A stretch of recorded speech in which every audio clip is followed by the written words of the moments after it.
Shalom rekan-rekan teruna GPB Surabaya. Hari ini kita akan kembali bersekutu, kita bimbingan Roh Kudus di tengah sukacita yang selalu ada dalam diri kita masing-masing. Walaupun kita masih ada di rumah ya teman-teman ya. Nah, hari ini kita akan mulai ibadah kita. Sebelumnya, mari kita bersatu dalam doa. Terima kasih Tuhan Yesus atas berkat yang Kau nyatakan untuk kami, di mana kami di sini satu sama lain saling mendoakan, saling bersekutu untuk bisa kembali memuliakan nama Tuhan, mensyukuri apa yang kami terima saat ini. Secara khusus Tuhan, kami mengundang Tuhan untuk senantiasa membimbing kami dalam mempelajari, beribadah, bersyukur, dan memahami firman Tuhan untuk kami terapkan dalam hidup kami sehari-hari. Pimpin kami Tuhan. Amin. Oke, hari ini kita akan masuk lagi untuk Mazmur pujian yang akan kita baca, diambil dari Mazmur 133 ayat 1 sampai 3. Saya ulang lagi ya, Mazmur 133 ayat 1 sampai 3 yang berjudul Persaudaraan yang Rukun. Nah, oke. Saya akan baca persaudaraan yang rukun. Sungguh alangkah baiknya dan indahnya apabila saudara-saudara diam bersama-sama dengan rukun. Seperti minyak yang baik di atas kepala meleleh ke janggut, yang meleleh ke janggut Harun dan leher jubah. Seperti embun gunung Hermon yang turun ke atas gunung-gunung Sion. Sebab kesanlah Tuhan memerintahkan berkat kehidupan untuk selama-lamanya. Ya, setelah kita membaca Mazmur, kita akan mempersiapkan diri kita untuk masuk ke dalam pelayanan firman. Firman yang akan kita pelajari saat ini dan kita renungkan adalah dari 1 Korintus 11 ayat 17 sampai 23. Saya ulangi, 1 Korintus 11 ayat 17 sampai 23. Silakan teman-teman mempersiapkan 1 Korintus 11 ayat 17 sampai 23. Biarkan Alkitab kita terbuka dengan bacaan firman kita yang kita baca. Kita minta bimbingan Roh Kudus. Mari bersatu dalam doa. Terima kasih Tuhan, Engkau menyertai kami, membimbing kami untuk bersekutu, dan saat ini dalam pelayanan firman yang akan kami baca, yang akan kami renungkan, yang akan menjadi pedoman hidup kami dalam sehari-hari. Kupi kami Tuhan, kami undang Roh Kudus untuk senantiasa memberikan kami pengertian, hikmat, dan penerapan yang baik. Terima kasih Tuhan Yesus. Amin. Kita akan baca Korintus ini. Saya akan baca untuk teman-teman semua. Kebiasaan-kebiasaan yang salah dalam perjamuan malam. Dalam peraturan-peraturan yang berikut, aku tidak dapat memuji kamu, sebab pertemuan-pertemuan itu tidak mendatangkan kebaikan, tetapi mendatangkan keburukan. Sebab pertama-tama aku mendengar bahwa apabila kamu berkumpul sebagai jemaat, ada perpecahan di antara kamu, dan hal itu sedikit banyak aku percaya. Sebab di antara kamu harus ada perpecahan, supaya nyata nanti siapakah di antara kamu yang apabila kamu berkumpul, kamu bukanlah berkumpul untuk makan perjamuan Tuhan. Sebab pada perjamuan itu tiap-tiap orang makan dahulu makanannya sendiri, sehingga yang seorang lapar dan yang lain mabuk. Apakah kamu tidak mempunyai rumah sendiri untuk makan dan minum? Atau maukah kamu menghinakan jemaat Allah dan memalukan orang-orang yang tidak mempunyai apa-apa? Apakah yang kukatakan kepadamu? Memuji kamu? Dalam hal ini aku tidak memuji. Setelah kita membaca firman Tuhan, mari kita sama-sama renung. Dan saat ini bacaan kita memiliki topik bebas tetapi tidak serakah dan tidak egois. Tentu dua sifat yang senantiasa kita hindari, tentunya egois dan serakah, karena jauh dari nilai kasih yang seharusnya diterapkan oleh kita umat percaya. Teman-teman, kalau namanya egois dan serakah, secara sadar nggak sadar kita pun bisa menerapkan itu ya, teman-teman. Apalagi kenapa orang egois dan serakah? Karena memang dia punya kebebasan, dia punya akses, dia punya materi yang memang ya lebih gitu, dia punya kelebihan. Tapi yang dia mungkin tidak punya adalah yang secara sadar atau tidak sadar adalah kontrol diri, dan secara tidak sadar mungkin dia belum memahami ini orang lain punya hal yang sama nggak sama saya. Ini pun terjadi dengan jemaat di Korintus yang kita kenal kota pelabuhan, yang modern tentunya, banyak pergerakan ekonomi, makanya ada orang kaya, orang miskin, ada berbagai banyak jenis kalangan, bahkan budaya. Makanya ada budaya yang memang menyembah berhala atau dewa-dewa yang saat itu mereka puja. Tapi juga memang yang tidak, ada orang Yahudi juga yang sudah masuk. Makanya banyak banget pergumulan. Ini jadi tantangan untuk Paulus dalam memberitakan Injil, tapi mereka punya rekan sejawat. Paulus memiliki rekan sejawat, Priscilla dan Aquila, terus Silas dan Timotius. Akhirnya banyak jiwa yang dimenangkan tentunya dari berbagai kalangan juga ya, karena kan Korintus sendiri memang terdiri dari berbagai kalangan. Saat itu pun unik, teman-teman, mereka membangun perjamuan makan, dan hal itu didengar oleh Paulus. Makanya Paulus dengan sangat serius menegur ya, teman-teman. Kita lihat bacaannya 17 dalam peraturan-peraturan yang berikut. Aku tidak dapat memuji kamu sebab pertemuanmu tidak mendatangkan kebaikan tetapi mendatangkan keburukan. Ada lagi di ayat 20. Apabila kamu berkumpul, kamu bukanlah berkumpul untuk makan perjamuan Tuhan. Teman-teman sendiri, ini teguran yang cukup berdampak banget untuk persekutuan tentunya, tapi satu sisi memang untuk menegur, sama-sama menegur. Kita lihat di sini, seperti perjamuan makan yang diadakan saat itu, tidak mengundang semua orang. Yang hadir di situ adalah orang-orang yang punya akses tentunya, bebas karena apa? Orang kaya. Di saat itu dia hadir orang terhormat saat itu.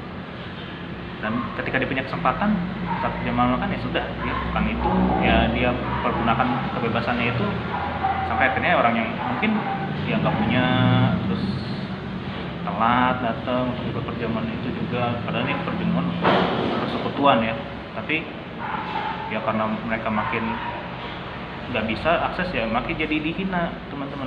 Ini pun kita lihat di ayat 22-nya. Ini unik, teman-teman. Uniknya adalah si Paulus pun menyadarkan kita dengan hal yang sederhana bisa dilakukan kok, gitu. Sederhana bisa dilakukan.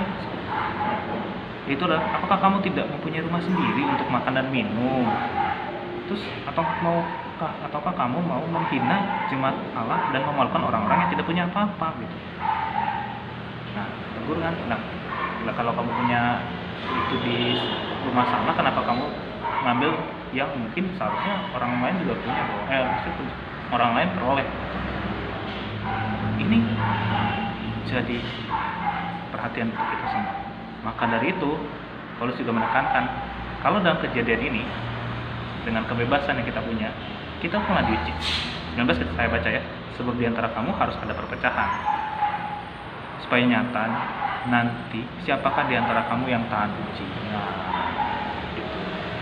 Persekutuan diuji juga dengan hal yang sederhana. Persekutuan diuji dengan mereka yang punya kebebasan, tapi adakah kasih dan hikmat untuk saling berbagi? Paulus sudah mengungkapkan di sini adalah jadi batu ujian dari kualitas kasih dan iman setiap anggota jemaat. Makanya lebih mau ditekankan bahwa adapun perjamuan makan, apalagi persekutuan, itu harus ada upaya untuk menumbuhkan nilai kasih, nilai kerelaan, dan nilai pelayanan, bukan dari sikap egois dan serakah. tentu kita diminta untuk kalau kita punya kebebasan, tunjukkanlah kasih dan hikmat. Nah, ini jadi aplikasi buat kita semua, teman-teman. Karena kita di satu sisi kalau dibilang bebas, ya belum bebas kan, soalnya kan saat ini kita lagi COVID, nggak bisa keluar.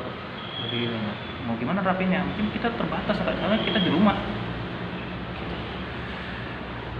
Ya, saya juga mengakui ini memang saat ini terbatas. Tapi perpeluang dong, tidak selamanya kita terkekang sih. Kita tahu nih, jadilah ladang pelayanan tentunya teman-teman, dan pelayanan buat kita di tengah kesulitan yang saat ini kita alami, tapi kita masih punya kebebasan untuk menunjukkan pelayanan sebenarnya, baik di rumah. Saya kan udah bosan kan di rumah, sedikit saya menghabiskan waktu untuk main, ya nggak masalah. Tapi ada dong kebebasan untuk menjalankan peranan. Ini kan kebebasan untuk menjalankan peran, ya bisa saja untuk membantu orang tua di rumah. Pasti ada, nggak mungkin nggak ada.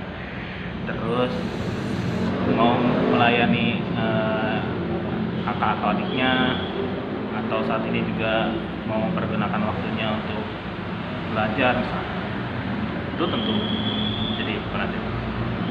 Atau meluangkan waktu untuk ibadah, ya banyak ya saat ini platform ibadah yang diselenggarakan gitu, baik mungkin via YouTube atau via Zoom, satu besar.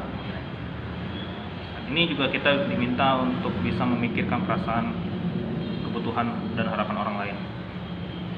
Kita punya akses tentunya, tapi ketika kita punya akses atau kita punya yang lebih, hati-hati nih, ada ujian. Jadi ujian bukan hanya tertulis, tapi dari sikap kita. Kita diminta untuk punya kebebasan tapi menghadirkan sukacita untuk sesama. Mungkin ada teman-teman kita yang sebenarnya sudah punya kelebihan, tapi mungkin sudah menerapkan itu untuk berbagi di tengah COVID seperti ini, teman-teman ya. Saya mengapresiasi besar apa yang telah teman-teman mungkin lakukan untuk bisa berbagi, teman-teman.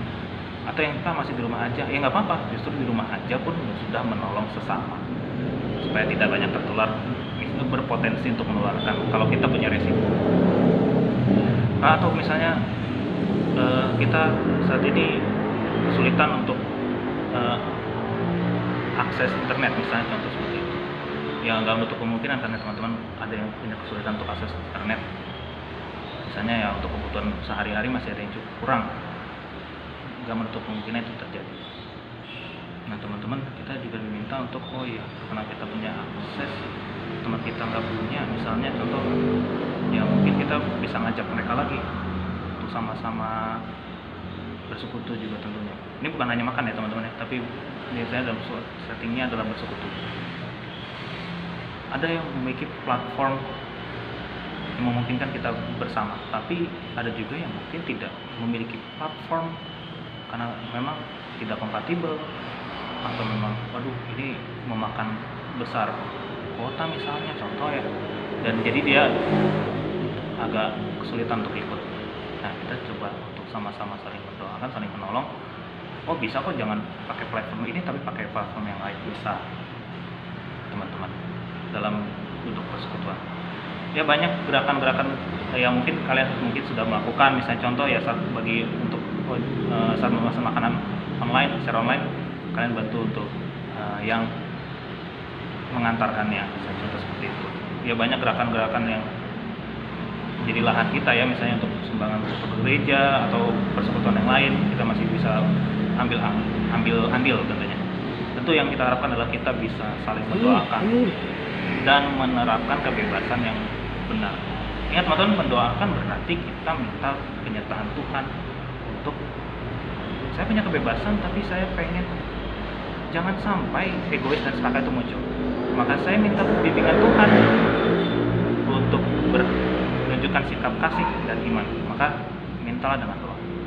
Kemudian kuatkan saya untuk bisa menerapkannya dalam hidup kami, hidup kita masing-masing.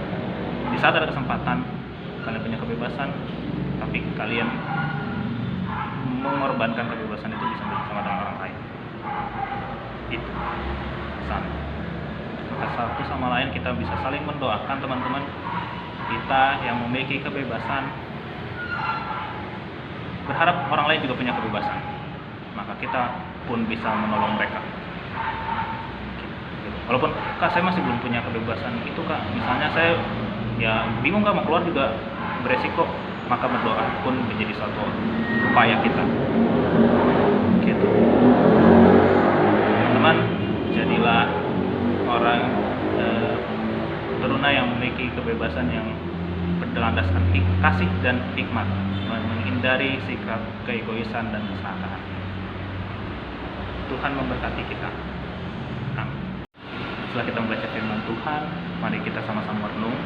Dan saat ini bacaan kita memiliki topik bebas tetapi tidak serakah dan tidak egois. Tentu dua sifat yang senantiasa kita hindari tentunya, egois dan serakah, karena jauh dari nilai kasih yang seharusnya diterapkan oleh kita umat percaya.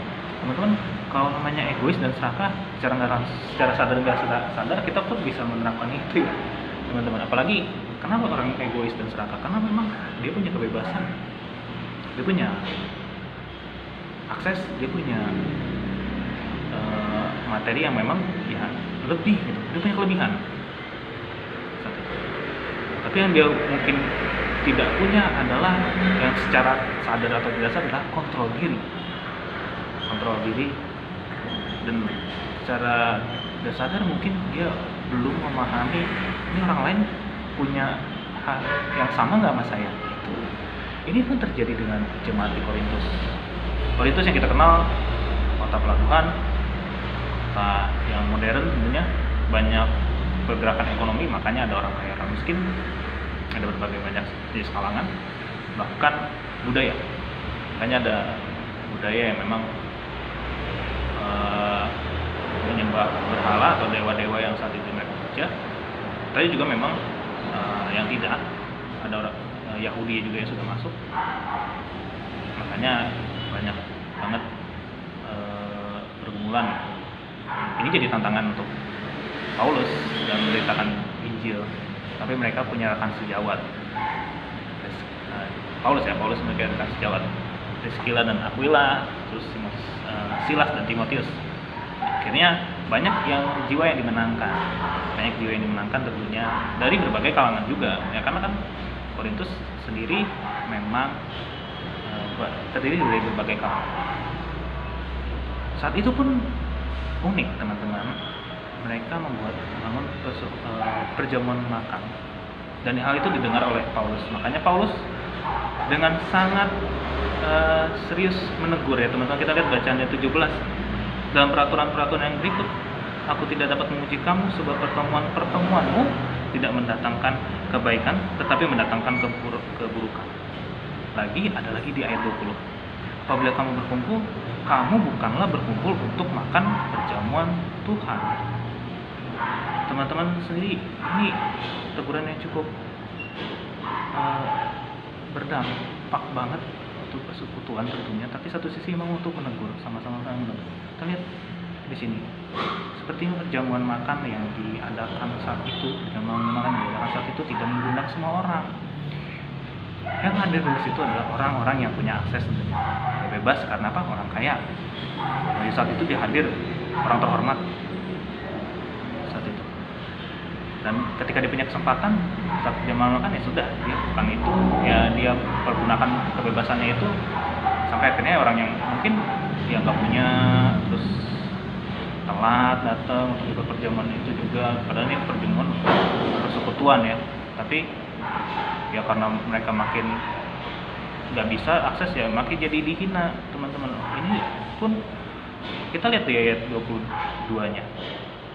Ini unik teman-teman. Uniknya adalah Paulus pun menyadarkan kita dengan hal yang sederhana bisa dilakukan kok.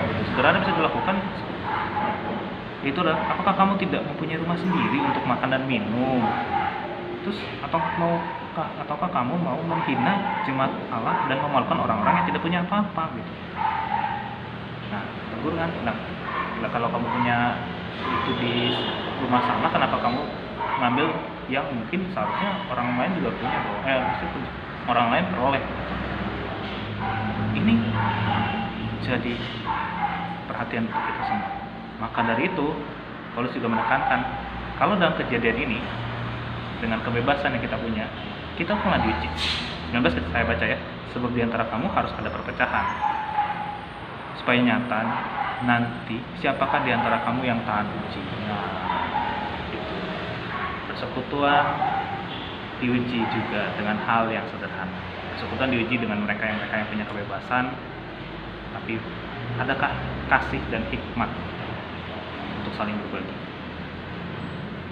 Kalau sudah mengungkapkan dari sini adalah jadi batu ujian dari kualitas kasih dan iman setiap anggota jemaat.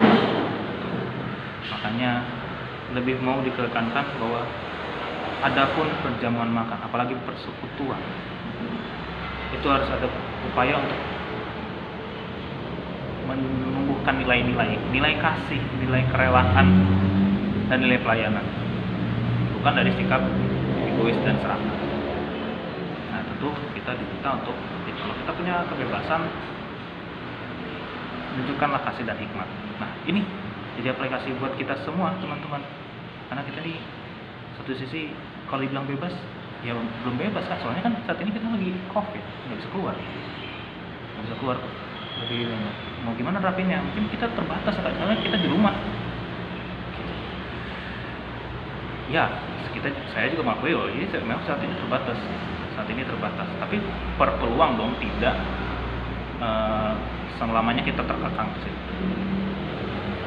Kita tahu nih, jadilah ladang pelayanan tentunya teman-teman kita, dan pelayanan buat kita di tengah kesulitan yang saat ini kita alami, tapi kita masih punya kebebasan untuk menunjukkan pelayanan sebenarnya, baik di rumah. Saya kan udah bosan kan di rumah, sedikit saya menghabiskan waktu untuk main, nggak masalah. Tapi ada dong kebebasan untuk menjalankan peranan. Ini kan kebebasan untuk menjalankan peran, ya bisa saja untuk membantu orang tua di rumah. Pasti nggak mungkin nggak ada. Terus mau melayani kakak atau adiknya, atau saat ini juga mau mempergunakan waktunya untuk belajar misalnya, itu tentu jadi penting. Atau meluangkan waktu untuk ibadah, ya banyak ya saat ini platform ibadah yang diselenggarakan gitu, baik mungkin via YouTube atau via Zoom, satu besar. Ini juga kita diminta untuk bisa memikirkan perasaan, kebutuhan, dan harapan orang lain. Kita punya akses tentunya, tapi ketika kita punya akses atau kita punya yang lebih, hati-hati nih, ada ujian. Jadi ujian bukan hanya tertulis, tapi dari sikap kita. Kita diminta untuk punya kebebasan tapi menghadirkan sukacita untuk sesama. Mungkin ada teman-teman kita yang sebenarnya sudah punya kelebihan, tapi mungkin sudah menerapkan itu untuk berbagi di tengah COVID seperti ini, teman-teman ya. Saya mengapresiasi besar apa yang telah teman-teman mungkin lakukan untuk bisa berbagi, teman-teman. Atau yang masih di rumah aja, ya nggak apa-apa, justru di rumah aja pun sudah menolong sesama supaya tidak banyak tertular, berpotensi untuk menularkan kalau kita punya resiko. Atau misalnya kita saat ini kesulitan untuk akses internet, misalnya contoh seperti itu. Ya nggak menutup kemungkinan karena teman-teman ada yang punya kesulitan untuk akses internet. Misalnya ya untuk kebutuhan sehari-hari masih ada yang cukup kurang, nggak menutup kemungkinan itu terjadi.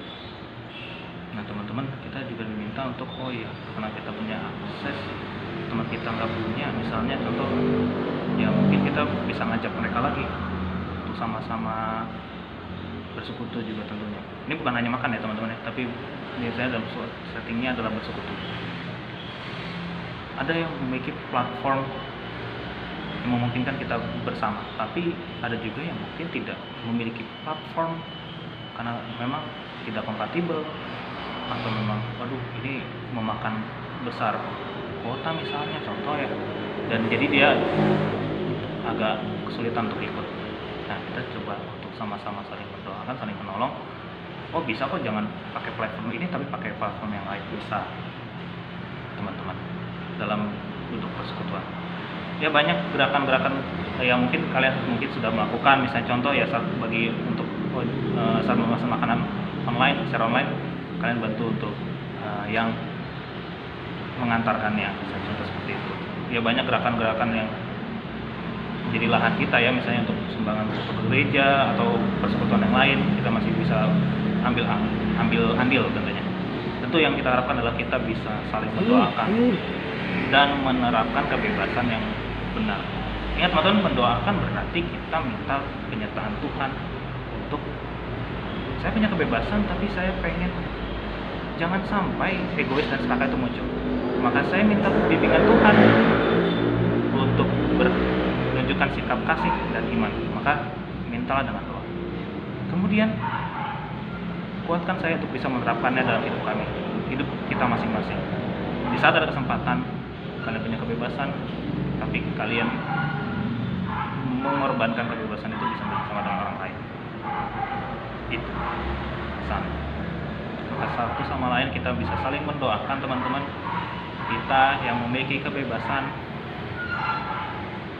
berharap orang lain juga punya kebebasan, maka kita pun bisa menolong mereka. Walaupun kak saya masih belum punya kebebasan itu kak, misalnya saya ya bingung kak mau keluar juga beresiko, maka berdoa pun menjadi suatu upaya kita. Gitu. Teman-teman, jadilah orang teruna yang memiliki kebebasan yang berlandaskan kasih dan hikmat, menghindari sikap keegoisan dan keserakahan. Tuhan memberkati kita. Amin. Setelah kita merenungkan firman Tuhan, mari kita sama-sama berdoa, mengungkapkan syafaat kita, dan sekaligus mengungkapkan keinginan kita bersama, harapan kita tentunya untuk membangun persekutuan yang lebih baik. Mari bersatu dalam doa. Kami percaya Tuhan, Engkau selalu hadir bagi kami. Kami mengundang Engkau Tuhan untuk senantiasa melindungi kami, memimpin kami di tengah badai yang saat ini kami hadapi Tuhan. Tuhan, kami pun di tengah badai ini masih memiliki kebebasan. Namun pimpin kami Tuhan menggunakan kebebasan itu dengan kasih dan hikmat, bukan dengan keserakahan dan keegoisan. Pimpin kami Tuhan dalam sikap dan tingkah laku kami. Tuhan, kami juga mendoakan setiap pribadi kami masing-masing. Kami yang memiliki kesempatan untuk bisa menunjukkan kebebasan yang baik, juga senantiasa bersyukur atas kebebasan yang Kau berikan dan menerapkan kebebasan dengan kasih dan hikmat yang selalu Kau nyatakan untuk kami. Tuhan, kami juga mendoakan agar kami masing-masing saat ini di rumah, pimpin kami mengenai kesehatan satu dengan yang lain, kesehatan kami sendiri, keluarga kami, masyarakat yang ada sekitar kami, bahkan maupun di Indonesia saat ini. Kami juga berdoa untuk kami yang juga menjalani studi ya Tuhan, baik studi dalam rumah, kiranya Kau membimbing kami Tuhan senantiasa kuat dan disiplin dan meminta penyertaan dari Tuhan. Kau juga menyertai juga pada kakak-kakak layan yang senantiasa memberikan pelayanan yang baik. Senantiasa Engkau juga membimbing mereka untuk bisa saling menguatkan, saling membangun satu sama lain. Kami juga mendoakan akan persekutuan teruna ini, di mana kami punya kerinduan untuk bertemu satu dengan yang lain. Namun kami percaya Tuhan, tiada yang mustahil, dan kami senantiasa bersekutu dalam hati dan pikiran kami dan sikap tingkah laku kami. Kami juga mendoakan akan bangsa negara ini ya Tuhan, di tengah badai COVID ini. Tuhan, berikan kami pengertian, hikmat untuk sama-sama saling menjaga, saling mendoakan dan saling berupaya untuk mencegah COVID ini Tuhan. Tuhan yang menyertai aparat negara besertakan warganya untuk sama-sama saling kerjasama membangun satu sama yang lain. Kami juga mendoakan gereja-gereja kami senantiasa saling bersekutu, kerinduan kami untuk bisa beribadah. Ini yang Kau mendengarkan kami ya Tuhan. Murnikan hati dan pikiran kami untuk betul-betul mau bersekutu, dan bisa mengevaluasi akan diri kami masing-masing di tengah kondisi yang sulit ini. Tuhan, Engkau menyertai kami. Tuhan, berkati kami dalam rangkaian dosa bakti juga. Tuhan, kami juga mengungkapkan doa kami masing-masing.